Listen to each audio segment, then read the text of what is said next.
NBFC এখন খোলা অনেকটাই সোজা হয়ে গেল। এর আগে অনেকেই এনবিএফসি খুলবেন চিন্তা করেছেন, কিন্তু অনেক টাকার জন্য পিছিয়ে গেছেন। কিন্তু এখন আর তা নয়।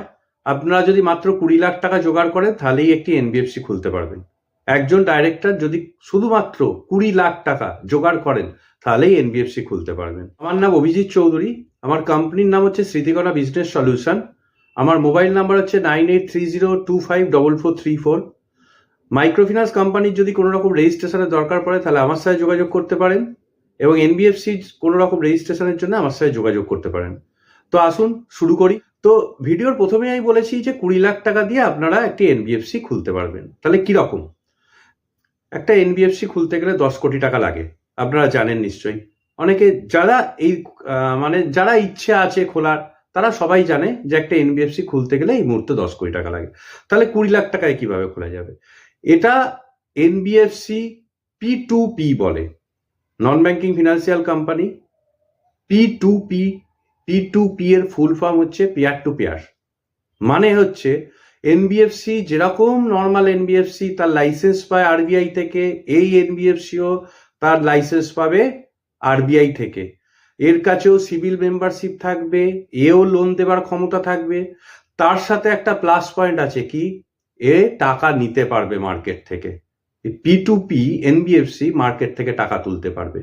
মানে ডিপোজিট টেকেন যে কোম্পানি হয় না এনবিএফসি, সেরকম কোম্পানি, কিন্তু ডিপোজিট টেকেন মানে ওই রকম ভাবে সোজাসুজি অর্থে টাকা তুলতে পারবে না। আরবিআই বলছে আপনি টাকা নিতে পারবেন। তাহলে এই পদ্ধতিটা কিরকম? প্রথম কথা হচ্ছে, এই এনবিএফসিটা তৈরি করতে গেলে তার জন্য পেড আপ ক্যাপিটাল লাগে মাত্র 2 কোটি টাকা। আচ্ছা, পেড আপ ক্যাপিটাল বলতে এনবিএফসি বা কোনো ফিনান্সিয়াল ইনস্টিটিউশন খোলার জন্য 2 কোটি টাকা কিন্তু নেট ওন ফান্ড হতে হয়, যেটা ইনকাম ট্যাক্স দেয়া ফান্ড। ফার্স্ট গেল অপশন। সেকেন্ড গেল, যে সকল ডাইরেক্টর হবে তাদের কোনো রকম ক্রিমিনাল রেকর্ড কোনোদিন থাকবে না। থার্ড হলো, এদের সিভিল একদম ক্লিন হবে। সিভিলে কোনোদিন কোনো রকম ভাবে কোনো কোম্পানি থেকে কোনো এনবিএফসি বা কোথা থেকে টাকা নিয়ে টাকা পেমেন্ট করেনি এরকম হবে না। এই পয়েন্টগুলো দেখতে হবে। দেখার পর এবার 20 লাখ টাকা বললাম, তাহলে 2 কোটি কি করে হলো? একটা কোম্পানিতে দুজন কোম্পানি খুললেন, দুজন ডাইরেক্টর।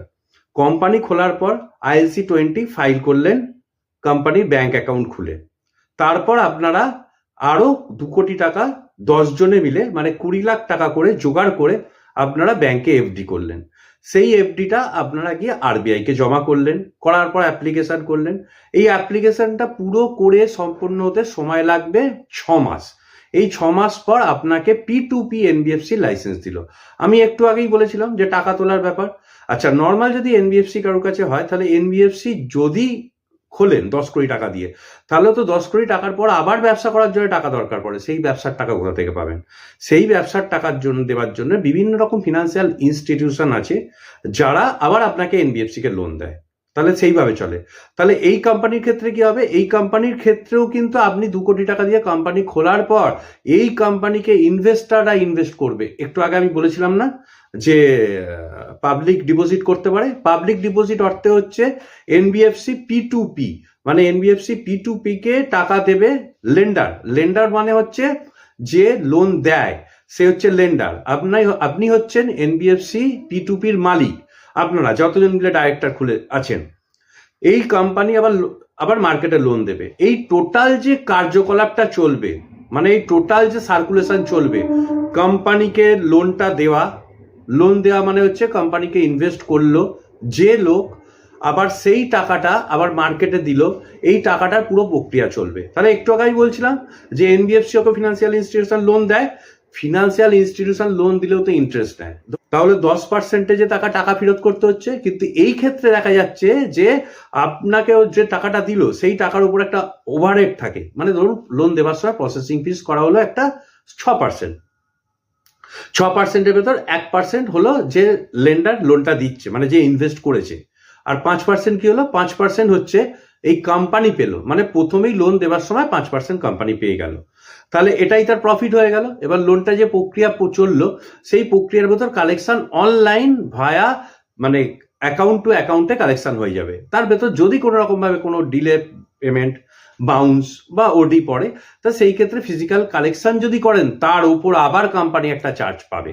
আচ্ছা, এই কোম্পানি খোলার ক্ষেত্রে কিন্তু একটা জিনিস আছে যে যে কোনো একজন ডাইরেক্টর দীর্ঘদিন ধরে, মানে 5 বছরের অধিক, একটা ডাইরেক্টর 5 বছরের অধিক কোনো এনবিএফসি বা কোনো ব্যাংক এরকম জায়গায় সে ম্যানেজার লেভেলে চাকরি করেছে এই ধরনের বোর্ডে লাগবে, এবং যতজন ডাইরেক্টর হবে তাদের কোয়ালিফিকেশন লাগবে।